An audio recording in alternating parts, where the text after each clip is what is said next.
बड़ी तस्वीर हिंदुस्तान से निकलकर जो सामने आने वाली है वो पूरी दुनिया तक पहुंचेगी और आज इसीलिए प्रत्युष हम कह रहे हैं कि हिंदुस्तान पूरी तरह से तैयार है। जमीन से लेकर आसमान तक कैसी है हिंदुस्तान की सेना की तैयारी, दिखाएंगे आज आप। जी हाँ, कितनी तैयारी है, कितने तैयार हैं, हम पूरी तस्वीर आपको दिखाएंगे। हमारे साथ खास मेहमानों का पैनल जुड़ा हुआ है। सबसे पहले आपको उनसे इंट्रोड्यूस करा देते हैं। हमारे साथ है retired major general Ashwini Shrivas sir, Deepak Vora sir है, फॉर्मर एम्बेसडर है। हमारे साथ हैं retired major general K Sinha sir, retired colonel Anurag Shukla sir, और हमारे साथ इस वक्त वॉर रूम से मेरे सहयोगी अखिलेश भी जुड़ चुके हैं। अखिलेश के पास एक बड़ी खबर है। अखिलेश। शुक्रिया प्रत्युष आपका। तो जी न्यूज के इस वॉर रूम से मैं अखिलेश आनंद तमाम दर्शकों का बहुत बहुत स्वागत करता हूं। और समझिए जरा ये वॉर रूम हमने यहां पर क्यों बनाया है, ताकि इस परेड से जुड़ी हर बड़ी खबर आप तक पहुंचा सके। दरअसल ये एक ऐसी परेड आज होने वाली है जयपुर में जिस पर ना सिर्फ हिंदुस्तान के लोगों की नजर है, हम सभी की नजर है, बल्कि जो हमारे दुश्मन हैं, यानी जो दुश्मन देश हैं, वो भी गौर से देख रहे हैं, पाकिस्तान हो या फिर चीन हो। और बड़ी खबर मैं आपको बता दूं, जयपुर में आज सेना दिवस मनाया जा रहा है और इस बार की परेड पारंपरिक मार्च पास्ट से कहीं आगे बढ़कर है। भविष्य की सेना की झलक आप देखेंगे। पहली बार जयपुर में आर्मी डे परेड आप देख रहे हैं। बस कुछ ही देर में परेड की शुरुआत हो जाएगी। आज 78वां सेना दिवस है और पहली बार छावनी से बाहर निकलकर आम लोगों के बीच ये परेड जयपुर में भव्य तैयारियां, दिव्य तैयारियां नजर आ रही हैं। बस थोड़ा सा इंतजार करिए, तस्वीरें वहां से आनी शुरू हो जाएंगी। वीरता पुरस्कार विजेता करेंगे लीड। आइए सीधे मैं आपको एक बार फिर से लिए चलता हूं दूसरे स्टूडियो में प्रत्युष के पास। प्रत्युष। बिल्कुल दीपक वोरा सर, ये सबसे पहले तो ये बताइए, दर्शक ये जानना चाहते हैं कि अब तक हमने देखा है कि कंटोनमेंट एरिया में ही ये सेना दिवस आयोजित होती रही है, परेड होती रही है। इस बार खुली सड़क पर, इसके पीछे रीजन क्या है? बहुत बहुत धन्यवाद सर। जब आपके साथ चैनल पर होता हूँ आपसे बहुत कुछ सीखता हूँ। फिर इतने अच्छे आपके पैनल पे लोग हैं, जनरल सिबाश मेरे साथ यहाँ खड़े हैं, बहुत इनकी इज्जत करता हूँ। भारत के एक आउटस्टैंडिंग सोल्जर हैं। मैं बताता हूँ क्यों जा रहे हैं सर। आपने देखा होगा पिछले कुछ सालों से ये जो डिस्टेंस रहता था कि आर्मी अलग है और लोग अलग हैं, उसको हमने ख़त्म कर दिया है। ये फौज सरकार की फौज नहीं है, ये भारत की फौज है। और भारत सरकार का देश नहीं है, भारतीयों का देश है। तो वो जानना चाहते हैं कि हमारी फौज को, हमारे बेटे हैं, हमारे बच्चे हैं, हमारी बेटियां हैं, ये कौन लोग हैं जो हर कुर्बानी देते हैं देश के लिए। सर थोड़ी देर के बाद मैं आपको बताऊंगा मेरा पर्सनल एक्सपीरियंस। 5 साल मैं सूडान में आपका राजदूत था, कांगो में मैं वहाँ था जहाँ भारतीय सेना गई थी शांति दूत बनकर। मेरा क्या तजुर्बा था उनके साथ मैं बताऊंगा। लद्दाख में मैं कारगिल और लेह में विशेष सलाहकार हूँ, वहाँ पे मेरा क्या तजुर्बा रहा है।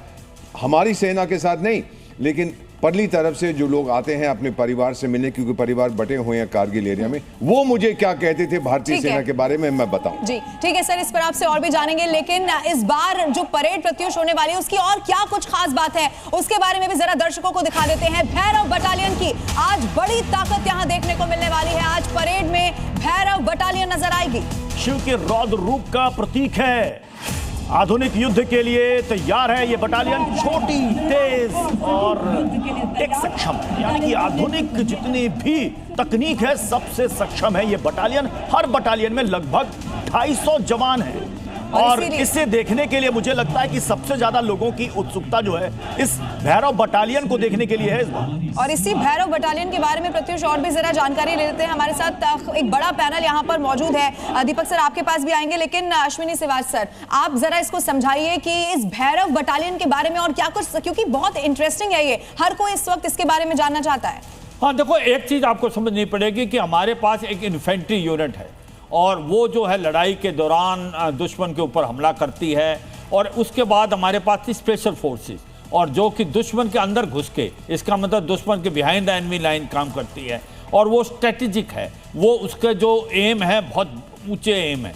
मगर हमें ऐसी ज़रूरत थी जो कि एक इन्फेंट्री बटालियन और स्पेशल फोर्सेस के बीच में हो, छोटी हो, तेज हो, आधुनिक हो, और वो जो आपके लॉन्च पैड हैं या आपके 5 से 7 किलोमीटर तक के अंदर घुसने का काम है दुश्मन के, वो कर सके। तो ये सच्चाई है कि ये सोचा गया कि भैरव बटालियन इसको फिट इन करेगी, क्योंकि छोटा दस्ता है, ट्रेन है, इसके अंदर सारे एलिमेंट्स हैं, आधुनिक हथियारों से लैस है।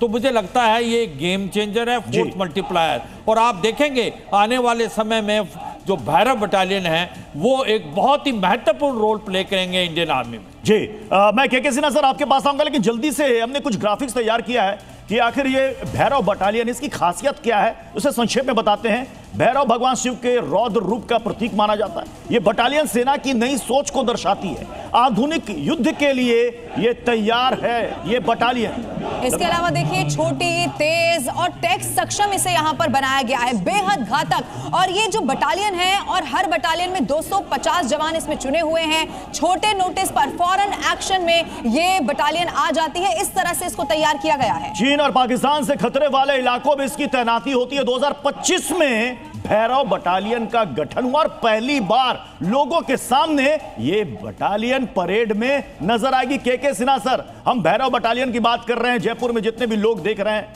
वो इससे पहली बार इससे रूबरू होंगे और हम भी देखेंगे उनको परेड में। सर ये बताइए कि आज के समय जिस तरीके से वॉर टेक्निक या तकनीक बदल गई है, क्या इसलिए जरूरी थी इस तरह की बटालियन की हमें?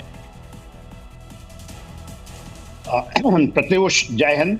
78th आर्मी डे परेड के लिए आपको सभी को बधाइयाँ और पूरे विश्व, पूरे देश के लोगों को बधाई।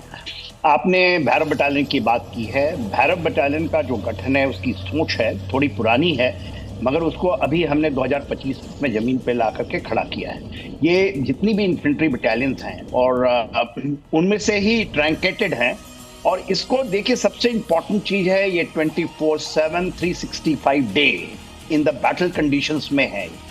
आप इसको, पहले हम कोल्ड स्टार्ट की बात है, अब हम कोल्ड स्ट्राइक की बात करते हैं कि हम इसको स्ट्राइक करेंगे। कोल्ड मींस आज यदि आप कहते हैं इमीडिएटली इट कैन एक्ट। और इसको ऐसे ट्रैंकेटेड बनाया गया है और इसका वैलिडेशंस आपने देखा होगा, क्योंकि इसकी जो घोषणा थी जमीन पर जनमानस के अंदर में ये आई जब विजय दिवस के अंदर में हमारे चीफ ऑफ आर्मी स्टाफ ने इसकी बताया कि भैरव बटालियन हम बना रहे हैं।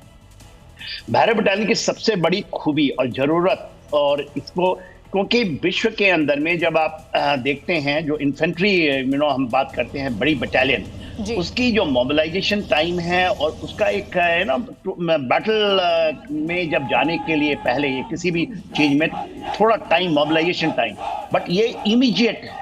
और इसके अंदर कटिंग एजेस हैं, इसके अंदर मॉडर्न टेक्नोलॉजी जितने भी हैं, चाहे एआई है, जितने भी आप सुन रहे हैं आजकल, स्टैंड ऑफ से भी आप करें, ड्रोन्स की जब बात होती है, तो इसको इस तरह से बनाया, इसका वैलिडेशंस हुए सर आपको रोक रहे हैं, आपके पास लौटेंगे, लेकिन एक और जो ब्रेकिंग न्यूज मिल रही है इस वक्त हमें दर्शकों को वो भी बतानी है। पाकिस्तान की ड्रोन साजिश पर भारत की पैनी नजर है, ये बड़ी खबर है। बॉर्डर पर ड्रोन भेज रहा है लगातार पाकिस्तान, और ड्रोन के जरिए हथियार भेजने की नापाक कोशिश बार बार कर रहा है पाकिस्तान की ड्रोन साजिश को नाकाम किया जा रहा है। पिछले कई दिनों में कई मामले ऐसे सामने आए हैं जो पाकिस्तान से आते हुए ड्रोन दिखे हैं, जिनको हवा में ही नष्ट किया गया है। और ये सबको पता है कि पाकिस्तान से जो ड्रोन भेजे जाते हैं, ड्रोन के जरिए हथियार भेजे जाते हैं।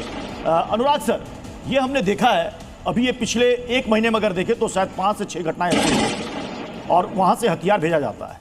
ये इसे खत्म करने के लिए ड्रोन तकनीक, हमने ऑपरेशन सिंदूर में बखूबी जवाब दिया। शायद आज उसका भी प्रदर्शन होगा कि देख लो पाकिस्तान, क्या हालत होगी तुम्हारे इस 10,000 ड्रोन की।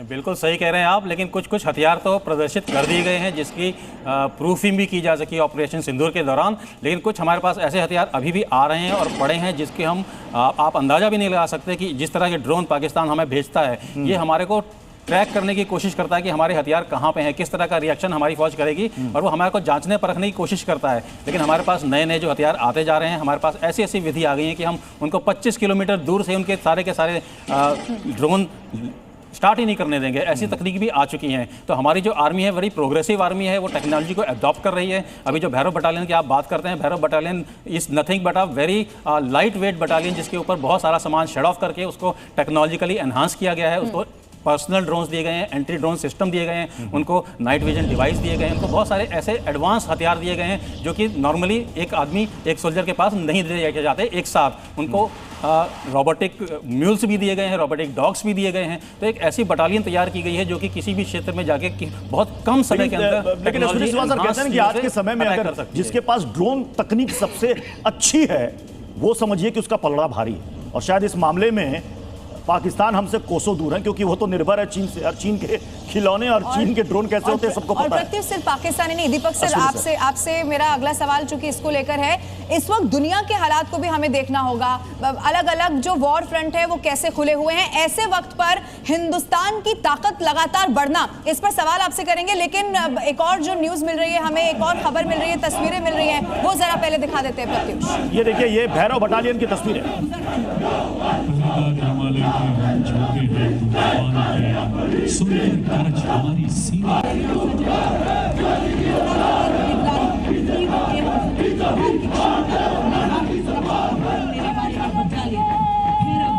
देखिए भैरव बटालियन की तस्वीरें इस वक्त सामने आ गई है। दीपक सर इसको जरा एक्सप्लेन भी करिए, और ये हिंदुस्तान की बढ़ती हुई ताकत को कैसे दिखाता है ये भी जरा बताइए। अभी जिक्र हुआ था कि इनके पास रोबोटिक इक्विपमेंट है। ये जो हमारी भैरव बटालियन है, जनरल सेना, मैं इसके लिए 2 शब्द यूज़ करता हूँ, ह्यूमन रोबोट्स। ये इतने शक्तिशाली हैं इंडिविजुअल्स कि इनको आसानी से हराना मुश्किल है। टेक्नोलॉजी का प्रयोग किया गया है। एक चीज़ आपको छोटी सी बता देता हूँ, 140 करोड़ देश की आबादी है, 135 करोड़ भारत में स्मार्टफोन्स हैं। ये लोग कहें पढ़े लिखे नहीं हैं, इनकी बात नहीं कर रहा, बाकी लोग स्मार्टफोन सब यूज़ करना चाहते हैं। तो हमारे लिए टेक्नोलॉजी तो हमारे जिस्म में है, टेक्नोलॉजी हमारे दिल में है, टेक्नोलॉजी हमारे मन में है, मुश्किल नहीं है। दुश्मन के पास ये नहीं है, चाहे चाइना हो चाहे जिहादिस्तान हो, वो घबरा गए हैं इसको देखकर। मुझे लगता है कि अब वो ड्रोन्स का प्रयोग करेंगे, लेकिन हमारी एंटी ड्रोन क्षमता, और मैं सिर्फ सरकारी सेक्टर की बात नहीं कर रहा, प्राइवेट सेक्टर जो हमारी क्षमता है, घबरा जाएंगे वो देखकर कि ये क्या हो रहा है। इसीलिए आज जनता को हम ये यकीन दिला रहे हैं कि भारत अब सक्षम है। ये इंडिया नहीं है सर, ये भारत है, ये मुंह तोड़ जवाब देता है। बिल्कुल, और उसकी झलक भी आज नजर आ रही है। अश्विनी श्रीवास्तव सर, मैं यूनिफॉर्म देख रहा था, इनकी यूनिफॉर्म है, जो कलर है, जरा इसके बारे में भी बताइए। देखो, एक चीज़ समझना पड़ेगा, जो ये भैरव बटालियन है, अब जैसे हम बात करते हैं इसकी ज़रूरत क्यों पड़ी, और इसकी ज़रूरत यही पड़ी, बिल्कुल बहुत अच्छा है कि पहले कई बार कोर्ट स्ट्रेटजी थी, अब कोर्ट स्ट्राइक है। एक ऐसी यूनिट जो कि छोटी हो, आधुनिक हो, और वो इमीडिएटली रिएक्ट कर पाए, क्योंकि जो स्पेशल फोर्सेस थी उनका जो टारगेट था वो डीप इनसाइड एनिमी था। तो आपको चाहिए जो कि नज़दीक बॉर्डर के कर सके। इन्फेंट्री यूनिट का रोल अलग होता है, तो कहीं ना कहीं बीच में बनाएंगी, मगर इसके अंदर जितने भी आधुनिक हथियार हैं वो दिए गए हैं, टेक्नोलॉजी, आर्टिफिशियल इंटेलिजेंस का दिया गया है। और ये आप देखें जिस प्रकार से आप ड्रेस बोल रहे हैं, मुझे लगता है ये स्पेशल फोर्सेस जितनी भी हैं, आप एक चीज़ सोचनी चाहिए, इससे ये कभी नहीं सोचना चाहिए कि भाई अभी हमारी जो स्पेशल फोर्सेज है उनकी कुछ अभी आइंदा कम हो जाएगा। ये याद रखो, भारत की जो स्पेशल फोर्सेज हैं वर्ल्ड की सबसे बेस्ट स्पेशल फोर्सेज है, और ये उसको ही कॉपी करनी है। मगर इसके अंदर खसूसियत ये है कि ये हरदम तैयार रहेगी, मॉडर्नाइज है, हथियार इसके पास इस प्रकार के हैं जो कि दुश्मन को सोचे भी होंगे, ड्रोन टेक्नोलॉजी से भी लैस है। इसके पास जो आपके आर्टिफिशियल इंटेलिजेंस है उसको भी इस्तेमाल किया है। लॉजिस्टिक जो है इनका बहुत छोटा है, और मैं ये कहूँगा कि ये एक गेम चेंजर है, ये फोर्स मल्टीप्लायर का काम करेंगे। आने वाले समय में पाकिस्तान और जो चीन है उनके बॉर्डर पे ये देखिए जो तस्वीरें सामने आ रही है, वाकई में आज सभी भारतीयों का सीना एकदम गर्व से चौड़ा है, और मुझे लग रहा है कि ये पाकिस्तान जरूर देख रहा होगा, और खास तौर पर मुनीर और भारतीय सेना तथा राष्ट्रध्वज के साथ और मंच के आना जाए, मुझे उठाना ले जाए। और इसमें जो सबसे खास मुझे लगता है सबकी नजरें रहेंगी ऑपरेशन सिंदूर, चूंकि हाल ही में कहा गया कि ऑपरेशन सिंदूर जारी है, ऑपरेशन सिंदूर खत्म नहीं किया गया है। पाकिस्तान कोई भी ऐसी हरकत करेगा तो एक बार फिर से उसको जवाब दिया जाएगा, और ऑपरेशन सिंदूर के साथ ही मुझे लगता है इसकी शुरुआत हुई है, और उनके उसी तरह के प्रदर्शन के साथ। श्री राम कुमार अशोक चक्र, आपने मणिपुर में अद्भुत साहस का परिचय देते हुए आतंक विरोधी अभियानों में विशिष्ट वीरता का प्रदर्शन किया। और अब हमारे सबसे वरिष्ठ वीरता पुरस्कार, आप क्या पूछ रही थी मुझसे? मैं उसको देख रहा था। ऑपरेशन सिंदूर के बारे में मैंने कहा, ऑपरेशन सिंदूर के साथ ही शुरुआत हुई है क्या?